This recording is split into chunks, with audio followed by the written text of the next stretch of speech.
Excel or another solution.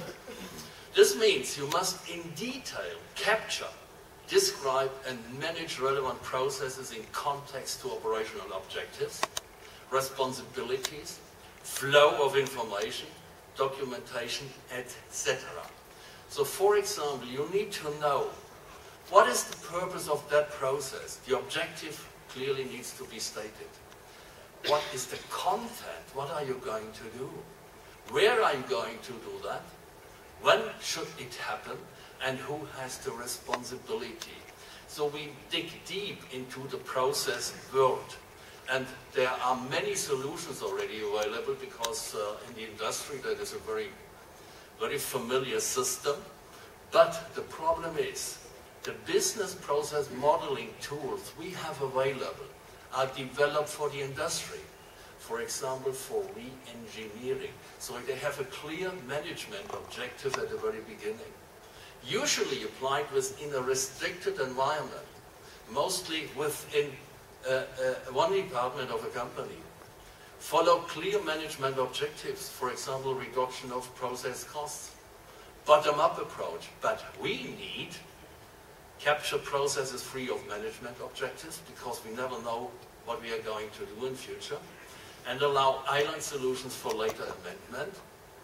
And we need a top-down approach because we start with the bird's eye view. We do not have the time to go too much into detail. So such a solution has recently been provided by one of the European Commission sponsored research projects, Effective Operations in Ports, efforts. I'm not going into detail of that. You can find it in the papers. So if we use a methodology to capture the processes, the modeling methodology does not really matter. As long as interoperability, that is the potential to exchange objectives, to exchange objects, related attributes and relationships with other services to be set into a new context without losing consistency and integrity is guaranteed. When you can fulfill that, you can use whatever you want. So I think the IALA e-navigation architecture working group is providing a very good approach by the internationally harmonized and unified e-navigation layer modeling, which is the IALA e-navigation stack. You learned about that yesterday from Jan Hendrik, and where the IALA Universal Maritime Data Model implies the description methodology. But don't overlook the request internationally harmonized, which forces us to look left and right. And for those who are not so familiar with modeling of processes, I really recommend the UN CIFAC modeling methodology user guide, which goes pretty deep, but also allows the newcomer to understand such an approach. And those who want to go a bit deeper, they should have a look to what the World Customs Organization did already with their data model and covering some of the areas you also need. So let me conclude with the question if there might be even a bigger role for IALA or their members to be played in that business, in that game. Let's have a look on another UN CIFAC paper. That is the recommendations and guidelines on establishing a single window. Within the context of this recommendation, a single window is defined as a facility that allows parties involved in trade and transport to lodge standardized information and documents with a single entry point to fulfill all import, export, and transit-related regulatory requirements. I underlined transit-related because that covers traffic. So if information is electronic, then individual data elements should only be submitted once. And when developing this recommendation in the year 2005, I do not have more recent data available, of 12 already existing single window establishments were led 7 by customs, 2 by port authorities, 1 by other governmental authorities, 2 by public-private partnerships. So the benefits for the government, I skipped that because my time is more or less over. Jump to the next one. Because it becomes more urgent now, at least within the European Union. Because we have a recent directive from the year 2006 to be fully implemented by 28th of December last year. Some of the countries did not so far. And they are covering the issue of points of single contact. In some countries, for example, Singapore called the one-stop shop, which amends the single window approach. And you also find that in the initiative I briefly described at the beginning, the e-Maritime initiative by the European Commission, and you also find that administrative domain and the business domain is going to marry. So, let me conclude. Exploitation of vessel traffic related information to enhance pre- and post-sea logistics operations requires an interface manager, ensuring availability and quality of information. This could, or even should, be realized under a single window initiative. So why not putting this hat on Ayala's head? And I would like to conclude to apologize to the Ayala Mehrheit if she doesn't like the fashion. Thank you very much.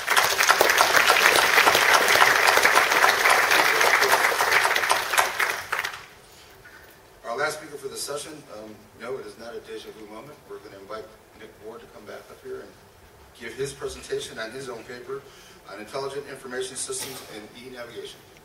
Nick? Thank you, Chairman. Hello again. We have updated slides.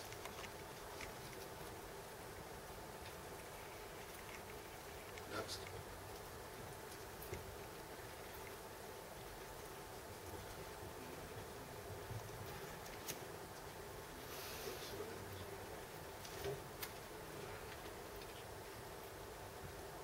Can we get the next presentation queued up, please?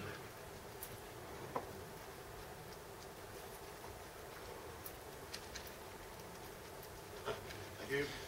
Thank you.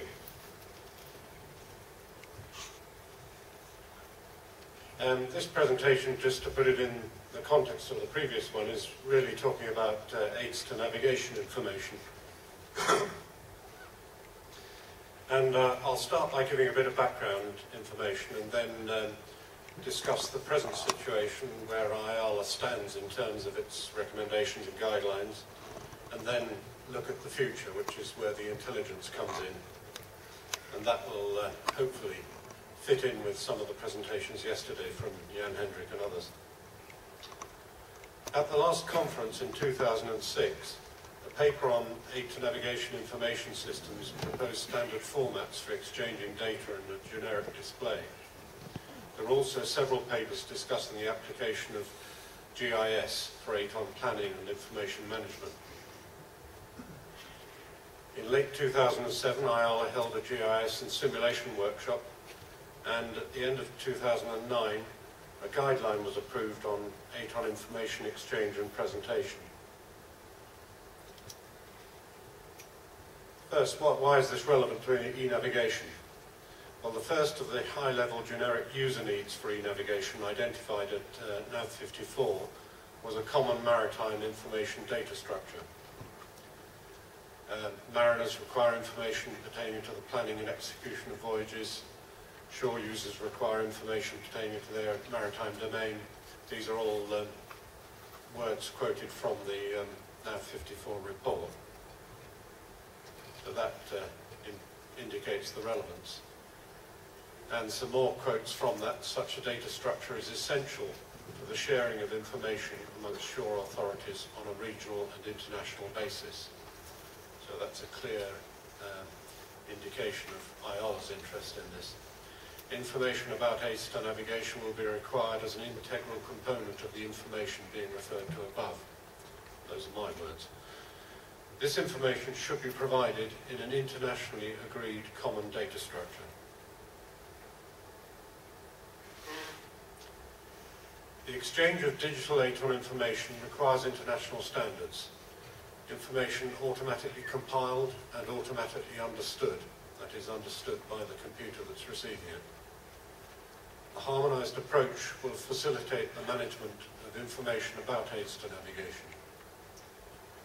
This information might be situation normal, given the data, such as position, color, shapes, lights, etc., or situation abnormal, for example, the lost top mark, reduced light range, or boy unlit. Attribute information, which is information particular to a GIS object, such as an aid to navigation, and metadata, that is data about the attribute data.